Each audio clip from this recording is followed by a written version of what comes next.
যার দয়ায় আমরা সুস্থ আছি, তার সুস্থ জবান নিয়ে আরো একবার শুকরিয়া আলহামদুলিল্লাহ। বহু মানুষ বেঁচেও আছেন, সুস্থও আছেন, কিন্তু অনেকেই আবার গুনার কাজ নিয়ে ব্যস্ত আছেন। মাগরিবের পর এশার সময় চলছে, আল্লাহর জান্নাতি বান্দাবান্দিগুলো মসজিদে ঢুকেছে, আর জাহান্নামী বান্দাবান্দিগুলো দেখবেন হিলির দিকে বোতল খাওয়ার জন্য দৌড় মারতেছে। সময়টা এমন চলছে যে মানুষ জান্নাত থেকে পালাচ্ছে আর জাহান্নামের দিকে দৌড়াচ্ছে। নেকির কাজ ছেড়ে দিয়ে গুনার কাজের প্রতিযোগিতা করছে, কে কেমনি কার চাইতে কত বেশি পাপ করতে পারে। নর্মাল পাবলিক ভদ্র সাজার জন্য বিড়ি টানতেছে, বিড়িখোর প্রমোশন নিয়ে সিগারেট ধরতেছে, সিগারেট খোর আপডেট হবে মশল্লা বের করে গাঁজা ভরতেছে, গাঁজাখোর থেমে নেই ফেন্সিডিল ধরছে, ফেন্সিডিল করে বসে নেই হিরোইন খাচ্ছে, হিরোইন খোর অফ হয় নাই, নতুন করে বাবা আবার শুরু করছে। মা বোনেরা কি পিছিয়ে পড়েছে এই গুনার প্রতিযোগিতায়, এই পাপের প্রতিযোগিতায়, এই জাহান নামে যাওয়ার প্রতিযোগিতায়? মায়েরাও সমানে দৌড়াইয়া চলছে। মোটা কাপড় ছেড়ে দিয়া পাতলা, এর চাইতে আরো পাতলা, তার চাইতে বেশি পাতলা। এখন যে যত পারে নিজের কাপড়টা চিরিয়ে ফেরে কেটে ছেটে নিজের ইজ্জতটুকু বের করে দেশের মানুষকে দেখায়, জাহান নামের দাওয়াত দিয়ে বেড়ায়, আবার নিজেকে দামি, সম্মানী, জ্ঞানী, ডিজিটাল এবং স্মার্ট মনে করে। কথা বলুন ঠিক কিনা? আমরা আল্লাহর কাছে শুকরিয়া আদায় করছিলাম যে পাপের প্রতিযোগিতা, পাপের সয়লাব। এখন যেই সুন্নত তরিকেই বসে প্রসাব করে সেই নাকি ব্যাকডেট, আর কুকুরের মতন দাঁড়িয়ে যিনি ছচ্ছর করে ছেড়ে দেয় সেই নাকি আপডেট। যিনি সত্য কথা বলে তিনি নাকি মূর্খ, আর যিনি মিথ্যা কথা বলেন তিনি নাকি জ্ঞানী, ডিজিটাল, তারপরে বুদ্ধিমান, বুদ্ধিজীবী। যে ইজ্জত ঢেকে বেড়ায় সেই নাকি বোকা, আর যে কাপড় পরে ইজ্জত দেখে বেড়ায় সেই নাকি চালাক আর ডিজিটাল।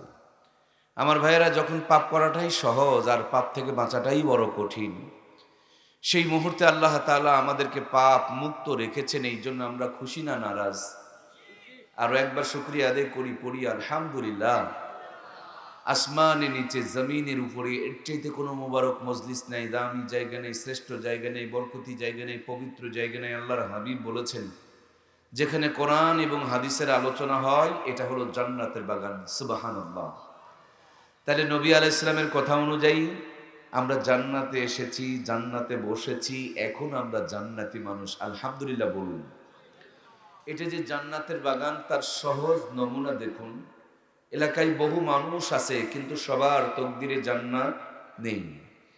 আর যাদের তকদিরে জান্নাত নেই, ওই জাহান্নামী মানুষগুলো কিন্তু এখন এই জান্নাতে আসতেও পারে নাই। এসেছিল দুইজন, জান্নাতিটা জান্নাতে ঢুকেছে, আর যেটা জাহান্নামী এটা কুকুরের সঙ্গে এখনো পর্যন্ত রাস্তায় পায়চারি করছে। কথা বলুন ঠিক কিনা? গানের আওয়াজ কানে গেলে মির্গির ব্যারাম ধরে, ঢোলের আওয়াজ কানে গেলে লাফাইতে শুরু করে। মমতাজ আপা, শাকিব খান, শাহরুখ খানের নাম যদি শোনে 1 মাস আগে টিকিট কেটে রাখে। অথচ সেই কানে আজকে কোরআনের আওয়াজ যায়, হাদিসের আওয়াজ যায়, তাদের কোনো অনুভূতি নেই, আবেগ নেই, ফিলিংস নেই, গুরুত্ব নেই। বুঝতে হবে ওদের ইমানের ব্যাটারিতে চার্জ নেই, মরিচা ধরে গেছে। কথা বলুন ঠিক কিনা? একটা মাছ পানি ছাড়া বাঁচতে পারে না। একজন মুসলমান আল্লাহর কোরআন থেকে দূরে থাকতে পারে? মাছ যেটা হবে এটা পানির ভিতরে থাকবে, এটা মাছের পরিচয়। মুসলমান যেটা হবে এটা আল্লাহর কোরআনের সাথে থাকবে, এটা মুসলমানের ইমানের পরিচয়। কথা বলুন ঠিক কিনা? সুতরাং যে যেখানে আছেন, যদি আপনি মুসলমানের সন্তান হয়ে থাকে, আপনার শরীরে যদি মুসলমানের রক্ত থেকে থাকে, আপনি যদি নিজেকে মুসলমানের বাচ্চা দাবি করে থাকেন, আপনার জন্ম যদি সত্যি কোনো গাছতলায় বাঁশতলায় না হয়, বৈধ তরিকায় যদি আপনার বাবা মা আপনাকে জন্ম দিয়ে থাকেন, আর আপনি সত্যিকারে যদি মুসলমান হয়ে থাকেন, আমি বিশ্বাস করি না কোনো মুসলমানের সন্তান আল্লাহর কোরআন থেকে দূরে থাকতে পারে। কথা বলুন ঠিক কিনা? অনুরোধ করব, একটা মুহূর্তের জন্য আর দূরে বাহিরে রাস্তা পথে দোকান পাঠে নয়, এক্ষুনি আল্লাহর কোরআনের বাগান, আল্লাহর কোরআনের মাহফিল, জান্নাতের বাগানে চলে আসবো। আল্লাহ আমাদেরকে কবুল করুন, বলুন আমিন। পুরুষ ভাইয়েরা পুরুষ প্যান্ডেলে বসে পড়ব, আর মহিলা মা বোনেরা মহিলা প্যান্ডেলে গিয়ে বসে পড়ব। যারা পুরুষও নয় মহিলাও নয়, আমাদের এলাকায় ওগুলোকে হিজড়া বলে। আপনারা কি বলেন? হিজড়া প্যান্ডেল কি বানাইছেন আপনারা? যেহেতু হিজড়া প্যান্ডেল নেই, দু একজন যদি হিজড়া থাকে, ওনারা রাস্তায় ঘোরাফেরা করবে, তাদেরকে ডিস্টার্ব করবেন না। তবু হিজড়া ব্যতীত কেউ ঘোরা যাবে না, কারণ পুরুষ প্যান্ডেল আছে, মহিলা প্যান্ডেল নাই, দুটাই আছে, খালি হিজড়া প্যান্ডেল নাই। দু একজন হিজড়া থাকলে দাঁড়াবে। ভাই আপনারা দূরে বসলেন কেন? ভিতরে আসুন, কাছে আসুন না কেন? এই তো আওয়ামী লীগ বিএনপির সুযোগ নেই রে ভাই। এই কোরআনের মাহফিল, সব মুসলমান একসাথে বসতে হবে, একসাথে আসতে হবে। আল্লাহ আমাদের সকলকে আল্লাহর জান্নাতের মেহমান হিসাবে কবুল করে, বলুন আমিন। দুনিয়াতে মাছি হলো দুই প্রকার, একটা হলো মৌমাছি আর একটা হলো পচা এবং দুর্গন্ধওয়ালা মাছি। বলুন তো ভাইয়েরা, আমাদের এলাকায় ভালো মাছির সংখ্যা বেশি না পচা মাছির সংখ্যা বেশি? পচা মাছির সংখ্যা বেশি। দেখুন আজকের মাহফিলে বাজারে জায়গা দেওয়া যায় না, আর জান্নাতের মধ্যে মানুষ খুঁজে পাওয়া যায় না, এখানেও পচা মাছি মার্কা মানুষের সংখ্যা বেশি। কথা বলুন ঠিক কিনা? এই দুনিয়াতে তেমনি ভাবে দুই প্রকারের মানুষ। এক প্রকারের মানুষ হলো জান্নাতি মানুষ। এই জান্নাতি মানুষগুলো বাজারের ভিতর দিয়ে আসবে, কিন্তু বাজারে বসবে না, বাজারের সময় কাটাবে না। টিভির পর্দার সামনে দিয়ে আসবে, কিন্তু টিভির পর্দায় সময় নষ্ট করবে না। সিনেমার হলের সামনে দিয়ে যাবে, কিন্তু কোনোদিন সিনেমার হলের মধ্যে ঢুকবে না। ওটা পাশ কাটিয়ে ওখানেই যদি কোনো মসজিদ থাকে, সেখানে আসরের নামাজ পড়ে আল্লাহ আর জান্নাত কামাই করে নিবে, ঠিক কিনা? তাহলে আমরা আলোচনা করছিলাম দুনিয়াতে মাছি দুই প্রকার, একটা মৌমাছি আর একটা হলো পচা মাছি। মানুষও দুই প্রকার, এক প্রকার মানুষ হলো জান্নাতি মানুষ, আর এক প্রকার মানুষ হলো জাহান্নামী মানুষ। মৌমাছি দেখবেন আমার ভাইয়েরা, হাজার হাজার পচা গন্ধার মধ্যে চলাফেরা করবে। কোনোদিন কোনো পচার উপরে, দুর্গন্ধের উপরে, ভাইরাসের উপরে কি মৌমাছিকে বসতে দেখেছেন? জীবন চলে যাবে, পচার উপরে বসবে না। ওই পচার মাঝে, দুর্গন্ধের মাঝে যদি একটা ফুল ফুটে থাকে, সেখানেই ফুলের উপরে বসে মধু সংগ্রহ করে নিয়ে চলে যায়। তেমন দুনিয়ার জান্নাতি মানুষগুলো হলো, বাজারে যাবে, মসজিদে যাবে, সব কিছুর মাঝে জাহান্নামের কোনো পথে থাকবে না। এরা সব সময় জান্নাতকে তালাশ করবে। মোবাইল চালাবে, কিন্তু ওয়াজ শুনবে, মোবাইলের মধ্যে কোনো ন্যাংটা ছবি দেখবে না।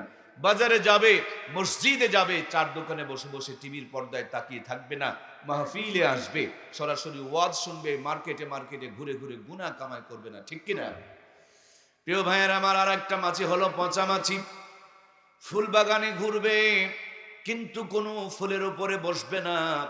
জিন্দেগিতে কোনো পচা মাছির মুখ থেকে এক ফোঁটা মধু খুঁজে বের করতে পারবেন না। ওই ফুল বাগানের মাঝে যদি কোনো একটা মাছি, ইঁদুর বাদুর চামচিকা মরে পড়ে থাকে, আর সেখান থেকে যদি কোনো দুর্গন্ধ ছড়ায়, দেখবেন ফুলের মাছ দিয়া পাশ কাটায়া পচার উপরে বসে সেখান থেকে ভাইরাস গ্রহণ করে অন্য জায়গাতে ছড়ায়া দেয়। কথা বলুন ঠিক কিনা? আজকের মাহফিলে দেখেন মানুষও তেমনি দুই প্রকার। এক প্রকার মানুষ হলো জান্নাতি মানুষ। বাজারে কিসের দোকান বসেছে তার কোনো খবর নাই, কিন্তু বক্তা কয়জন এসেছে, কোথাকার বক্তা, কেমন আলোচনা করে, এইটা নিয়ে তারা পড়ে আছে। কোন কথা বলতেছে, কোন কথার মধ্যে হেদায়েত আছে, সেইটাকে তারা খোঁজার জন্য চেষ্টা করে। আর এক প্রকার মানুষ মাহফিলে এসেছে, কিন্তু দোকানে দোকানে ঘুরছে, এখনো পর্যন্ত মাহফিলে আসতে পারে নাই, ঠিক কিনা? বিনীত অনুরোধ রাখবো প্রিয় ভাইয়েরা আমার, এলাকাতে যারা বাড়িতে আছেন, দোকানে আছেন, রাস্তায় আছেন, মেহমান হিসাবে এসেছেন, সব পাওয়া যাবে। আগামীকাল বিআই আর বিআইনির সুন্দর গল্প করা যাবে, পান খাওয়া যাবে, চা খাওয়া যাবে, কিন্তু মাহফিলটা আর পাওয়া যাবে না।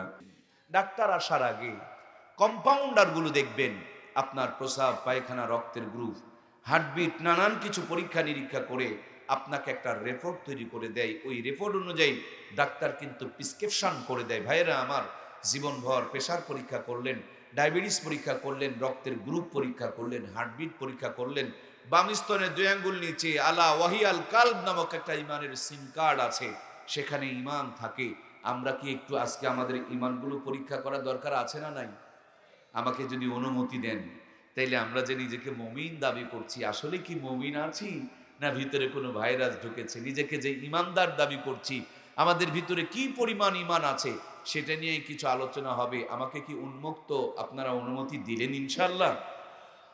মনে কোনো কষ্ট নেবেন না তো ইনশাল্লাহ?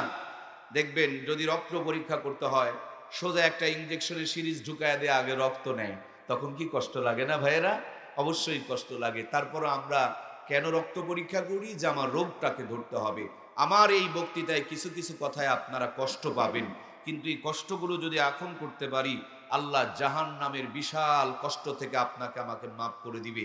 সুতরাং দুনিয়াতে হালকা কষ্ট করতে চায়, জাহান্নামে একটা সেকেন্ডও পোড়ার মতন আমাদের কারো ক্ষমতা নাই। কথা বলুন ঠিক কিনা? সম্মানিত প্রিয় ভাইয়েরা আমার, একজন মানুষের যদি সর্দি হয়, একজন মানুষের যদি জ্বর হয়, পায়ে ব্যথা, হাঁটুতে ব্যথা হয়, দেখবেন ডাক্তারের কাছে গেলে অ্যান্টিবায়োটিক নামক একটা ঔষধ লিখে দেয়। এক অ্যান্টিবায়োটিক খেলে সব রোগগুলো যেমন ভালো হয়ে যায়, সেম কায়দায় আমার আল্লাহ তাবারক তাআলা আপনার আমার জন্য কোরআনুল কারীমের ভিতরে এমন একটা অ্যান্টিবায়োটিক মানের প্রথম কথাটা বলে দিলেন, ইকরা বিসমি রাব্বিকাল্লাযী খলাক। পড়েন আপনি আপনার প্রভুর নামে, যিনি আপনাকে সৃষ্টি করেছেন। ছোট্টবেলাতে আমাদেরকে, বাচ্চাদেরকে যখন টিকা দিয়ে দেওয়া হয়, জন্মের পর টিকা দিবে, মৃত্যু পর্যন্ত রোগ প্রতিরোধ ক্ষমতা ওই টিকার কারণে আমার আল্লাহ তাআলা বাড়ায় দেয়। মানুষও গবেষণা করে এই টিকাটা বানিয়ে ফেলেছে। এই জন্য কোরআনের প্রথম কথা পড়ো, প্রথম কথা জ্ঞান অর্জন করো, ইকরা বিসমি রাব্বিকাল্লাযী খলাক। পড়েন আপনি আপনার প্রভুর নামে, যিনি আপনাকে সৃষ্টি করেছেন। তার মানে আমার প্রিয় ভাইয়েরা, এই পড়াটা যদি আল্লাহর নাম দেওয়া হয়, এই পড়াটা এমন একটা গুরুত্বপূর্ণ পড়া, সেই পড়া যদি কলিজায় থাকে, ওই পড়া যদি মেমোরিতে থাকে, এই পড়ার বদলতে আল্লাহ তাআলা দুনিয়া আখিরাতের সমস্ত পেরেশানি থেকে তারে মাফ করে দেয়। রোগ খেলে যেমন, ঔষধ খেলে যেমন রোগ ভালো হয়ে যায়, তেমনি ভাবে সুন্দর করে আল্লাহর কোরআনটা মাথায় সেটআপ নিয়ে নিতে পারলে ওই মানুষটাকে আজীবন আল্লাহ তাআলা মুনাফিকি, নাফরমানি, ঈমান বিধ্বংসী নাস্তিকতার ভাইরাস থেকে মুক্তি দিয়ে দেয়। সুবহানাল্লাহ বলেন। আমরা আমাদের ছোট্ট বাচ্চাগুলোকে শীতের বেলা সুন্দর করে কাপড় চোপড় পরায় দেই, যাতে করে ঠান্ডা না লাগে। আমাদের বাবারা যারা আছেন, তাদেরকে শীতের পোশাক পরায় দেই, যাতে করে ঠান্ডা না লাগে। আবার বৃষ্টির দিনে রেইনকোট পরায় দেই, যাতে করে বৃষ্টির পানি ভিতরে না ঢুকতে পারে। এই বৃষ্টির পোশাক বৃষ্টির থেকে বাঁচাবে, শীতের পোশাক শীতের থেকে বাঁচাবে। আর আল্লাহ আপনার আমার জন্য একটা কোরআনুল কারীম নামক নিয়ামত দান করেছেন। এই নিয়ামতটা আপনাকে আমাকে জাহান্নামের আগুন থেকে বাঁচায়া দিবে। আমাকে যদি বলেন, মুর্শিদুল আলম মর্তুজা ভাই, আপনার বাড়ি কোথায়? আমি বলবো আমার বাড়ি হলো নওগাঁয়। নওগাঁয় গিয়ে দেখেন আমার বাড়ি ঘর নেই, আমার বাবার একটা বসত ভিটা আছে। সেই সূত্রে আমি নওগাঁর নাগরিক মনে করি, নওগাঁর পরিচয় বহন করি। আমাদের সবার প্রথম পরিচয় হলো আমরা মানুষ, আমরা সাইয়্যিদিনা হযরত আদমের সন্তান। আমাদেরকে একসাথে তৈরি করে আল্লাহ তাআলা হযরত আদম আলাইহিস সালামের পিঠের মধ্যে রেখে দিয়েছিলেন। জিজ্ঞেস করেছিলেন, আমি কি তোমাদের রব নয়? আমরা বলেছিলাম কলু বালা। তাহলে ওয়ারিস সূত্রে যদি আমরা দেখতে যাই, আমরা সবাই জান্নাতের নাগরিক, হযরত আদমের সন্তান। কথা বলুন ঠিক কিনা? তাহলে আমরা প্রিয় ভাইয়েরা আমার, জান্নাত থেকে এসেছি দুনিয়াতে জান্নাতের কিছু সদা করার জন্য। মনে করেন এখান থেকে আমরা দূর দূরান্তে বাজার করতে যাই, গরু কিনতে যাই, বিশেষ করে গরুর যারা পাইকার, ওই যে সোনা মসজিদ না কি যেন, সোনাই চণ্ডী একটা হাট আছে সাপাহারের মধ্যে, নাম কি শোনেন নাই? সেখান থেকে আমাদের এলাকার ভাইয়েরা গরু কিনতে যায়। আবার দেখবেন মাঝে মাঝে আপনাদের দিনাজপুরের কি যেন একটা আমবাড়ি হাট আছে, বড় হাট আছে না নাই? সেখানে মানুষ গরু কিনতে যায়। যদি কোনো মানুষ হাটে যাওয়ার পর ফিরে আসার সময় রাস্তা চিনতে না পারে, বিপদ আছে না নাই? তাহলে যাইতেও হবে, ফিরতেও হবে। রথ যদি ভুল হয়ে যায়, রাস্তা যদি ভুল হয়ে যায়, তাহলে গরু কিনে নিয়ে ডাকাতের কবলে পড়ে যাবেন, জীবনটা ব্যর্থ হয়ে যাবে, মিথ্যা হয়ে যাবে। আমরা জান্নাতে ছিলাম, দুনিয়াতে এসেছি ইবাদত বندگی করে আবার জান্নাতে চলে যাব। ওই জান্নাতে যাওয়ার মাঝখানে আমাদের যেন রাস্তা ভুল না হয়, এই জন্য রাস্তা দেখানোর জন্য দুইটা লাইন দান করে দিয়েছেন। তিনি কে? এক নম্বর লাইনটা হলো মুহাম্মাদুর রাসূলুল্লাহ সাল্লাল্লাহু আলাইহি ওয়াসাল্লামের সুন্নতের লাইন, আর দ্বিতীয় নম্বর লাইনটা হলো কিতাবুল্লাহ কালামুল্লাহ, আল্লাহর কোরআনের লাইন। ট্রেনের লাইন হলো দুইটা, ট্রেন কোনোদিন পথ হারায় না। আপনি কি কোনোদিন শুনেছেন যে দিনাজপুরের ট্রেন আপনাদের এই চড়ার হাতে ঢুকে পড়েছে? কোনোদিন কি ঢুকে পড়েছে? কারণ ভুল করার জায়গা নাই, লাইন তো মাত্র দুইটা ভাই, যেখানে সেটআপ দেওয়া আছে ওখানে গড়গড় করে চলে যাবে। এই কোরআন সুন্নাহর লাইনটা হলো জান্নাত পর্যন্ত সেটআপ দেওয়া। কোনো মানুষকে যদি কোরআন সুন্নাহর লাইনের উপরে তুলে দিতে পারেন, ডাক্তারি, মাস্টারি, ইঞ্জিনিয়ারি, এমপিগিরি, মন্ত্রীগিরি, রাষ্ট্রপতিগিরি করবে, পথ হারাবে না, দিন শেষে আল্লাহর জান্নাতে চলে যাবে। সুবহানাল্লাহ বলেন। সুতরাং কোরআন সুন্নাহর লাইনে সেটআপ দেওয়া হয় এই মাদ্রাসাগুলো থেকে, কোরআন সুন্নাহর লাইনে তুলে দেওয়া হয় আল্লাহর এই নবীজির ঘরগুলো থেকে। এখান থেকে আপনি আপনার সন্তানকে যদি কোরআন সুন্নাহ লাইনে সেটআপ দিয়ে নিতে পারেন, আমি আপনাকে চ্যালেঞ্জ করে বলতে পারি আপনার সন্তানটা কোনোদিন পথ হারাবে না। আমরা গতকালকে মাহফিল করেছি রংপুরের চড়ারহাট এলাকায়। ওই রংপুরের চড়ারহাট এলাকায় যাওয়ার জন্য রাস্তা চিনতে পারছিলাম না। আমাদের আগে মোবাইল ফোনে পোস্টার পাঠায়া দেয়, পোস্টার বের করে দেখলাম জায়গাটার নাম লেখা আছে। এরপরে লোকেশনে সার্চ করলাম, দেখা দিল এখান থেকে 88 কিলোমিটার দূরে। সম্ভবত আপনাদের বিরামপুরের রেলগেট থেকে আমরা দেখেছিলাম 88 কিলোমিটার দূরে, 2 ঘন্টার মতন সময় লাগবে। আমরা কখন রওনা করলে কখন পৌঁছবো সময়টা দেখিয়ে দিতেছে। ডান দিকের গ্রামের নাম দেখাচ্ছে, বাম দিকের গ্রামের নাম দেখাচ্ছে, মাঝে মাঝে রাস্তা, 4 মাথা রাস্তা, 5 মাথা রাস্তা। এই 5টা রাস্তার মধ্যে কোনটা আপনার রাস্তা এটাকে সবুজ করে ইন্ডিকেট করায়া দেয়, বাকি রাস্তাগুলোকে সবুজ করে দেয় না। আপনি বুঝে ফেলে দিবেন, গেলেই বুঝে দিতে পারবেন ডান দিকের না বাম দিকের না সোজাটা। তেমনি ভাবে আপনাকে আমাকে আল্লাহ তাআলা জান্নাত থেকে দুনিয়াতে পাঠিয়েছেন, আবার জান্নাতে যাওয়ার পথে যেন ভুল না হয়, শয়তানের ধোঁকায় যেন না পড়ি, পথ যেন না হারিয়ে যাই। এই জন্য কোরআনুল কারীম দিয়া ইহদিনাস সিরাতাল মুস্তাকিমের পথখানা আপনাকে আমাকে দেখিয়েছেন তিনি কে। এটা যদি আপনি আপনার জীবনে নিতে পারেন, আপনার সন্তানের মেমোরিতে ঢুকিয়ে দিতে পারেন, কলিজার মধ্যে দিয়ে দিতে পারেন, এই সন্তান কোনোদিন জান্নাতের পথ হারাবে না। সুবহানাল্লাহ বলেন। ভাইয়ের আমার, বাংলার জমিনে দিনের দিন ব্যাপক পরিমাণ নাস্তিকের সংখ্যা বেড়ে যাচ্ছে। এই বাংলার জমিনে মুসলমানের সন্তানেরা দাঁড়িয়ে দাঁড়িয়ে প্রস্রাব করছে। এই বাংলার জমিনে মুসলমানের মেয়েরা ইজ্জত বের করে করে নিজের দেহকে মানুষকে দেখায় বেড়াইতেছে। এই বাংলার জমিনে দিনের দিন সুদ আর ঘুষ মহামারী আকার ধারণ করেছে। এর পিছনে মূল কারণ মুসলমান হবে কোরআনওয়ালা, কিন্তু আজ আমার বাংলার জমিনে 90% মুসলমান হয়েছে কোরআন ছাড়া। কি বোঝা যাচ্ছে? আমাদের হওয়ার দরকার ছিল কোরআনওয়ালা, কিন্তু আমরা এখন কোরআন ছাড়া। এখানে যতগুলো মানুষ বসা, 90-এর বেশি % মানুষ যারা আজকে সকালবেলা কোরআন পড়ে নাই। এখানে যতগুলো মানুষ বসা, অর্ধেক 50-এর বেশি % মানুষের সূরা ফাতিহা শুদ্ধ নাই। এখানে যতগুলো মানুষ বসা, অনেক মানুষ আছে 1 মাসে কোরআন ছুঁয়ে দেখে নাই। এখানেই যতগুলো মানুষ বসা, যাদের জিন্দেগি এমন আছে যে কোরআনুল কারীমটা লোহা না পাথর না ইস্পাত, এই কোরআনটা একবার ধরারও সুযোগ হয় নাই, অথচ দাবি করছে তারা মুসলমান। কথা বলুন ঠিক কিনা? কথা ছিল কোরআনওয়ালা, কিন্তু হয়েছে আমরা কোরআন ছাড়া। অথচ এই কোরআনুল কারীম এমন একটা নিয়ামত, যেখানে যেমনি যেভাবে যতটুকু যার সাথে লেগেছে, আল্লাহর কোরআনের ছোঁয়া লাগার কারণে সব জিনিসের শান, মান, মূল্যায়ন, মর্তবা, মর্যাদাকে আল্লাহ তাআলা বাড়িয়ে দিয়েছেন। সুবহানাল্লাহ বলেন। এই কোরআনুল কারীম আরশে আজিমে ছিল, আরশে আজিমের দাম বেড়ে গেল। একজন ফেরেশতা নিয়ে আসলেন, ফেরেশতার সর্দার হয়ে গেল। এই কোরআনুল কারীম একটা পাথরের পাহাড়ে নাজিল হলো। পাথরের পাহাড়কে আমার আল্লাহ তাআলা আলোর পাহাড় বানিয়ে দিলেন।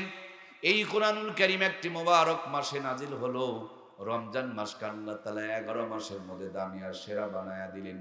এই কোরআনুল কারীম একটা মোবারক রাত্রে নাজিল হলো। লাইলাতুল কদরি খায়রুম মিন আলফি শাহর। কোরআন নাজিল হওয়ার কারণে এক রাতের মর্যাদা 1000 মাসের চাইতে উত্তম বানিয়ে দিলেন। তার মানে 83 বছর 4 মাস ইবাদত করলে যেই পরিমাণ সওয়াব পাওয়া যেত, আল্লাহর কোরআন নাজিলের একটা রাত ইবাদত করলে 83 বছর 4 মাসের চাইতে বেশি সওয়াব দিয়ে দিবেন কে? এই যে আমার কাছে একটা কাগজ, এই কাগজটাতে আপনার 100 কোটি টাকার সম্পদের দলিল করে দিয়েছেন। কাগজটা যদি জমিনের পড়ে থাকে, মানুষ পা দিয়ে চলে যাবে, অথবা আপনার জমির দলিল, আমার কাছে কোনো বেল নাই ভেলো নাই, আমি পা দিয়ে চলে যাব। কিন্তু এই কাগজে কোরআনুল কারীম থেকে 2টা আয়াত যদি লেখা হয়, বলুন কে পা দিয়ে যেতে পারবেন? পারবেন? একজনও পারবে না। বরঞ্চ তুলে নিয়ে বুকে লাগাবে, তুলে নিয়ে ধুলাগুলো ঝেড়ে দিবে, তুলে নিয়ে চুমো খাবে, তুলে নিয়ে কপালে লাগাবে।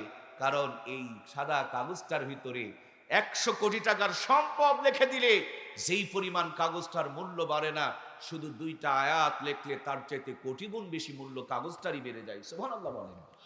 সুতরাং আমার ভাইয়ারা, একটা আয়াত লিখলে যদি কাগজের মান বেড়ে যায়, দাম বেড়ে যায়, সম্মান বেড়ে যায়, ছেলেটার ভিতরে মেয়েটার ভিতরে কোরআন ঢুকিয়ে দিলে সে ভাঙা ঘরে থাকুক, কুড়া ঘরে থাকুক, আর বেড়া ঘরে থাকুক, আল্লাহ শান মান মূল্যায়ন মর্যাদা মর্তবাকে বাড়িয়ে দেয়। সুবহানাল্লাহ বলেন।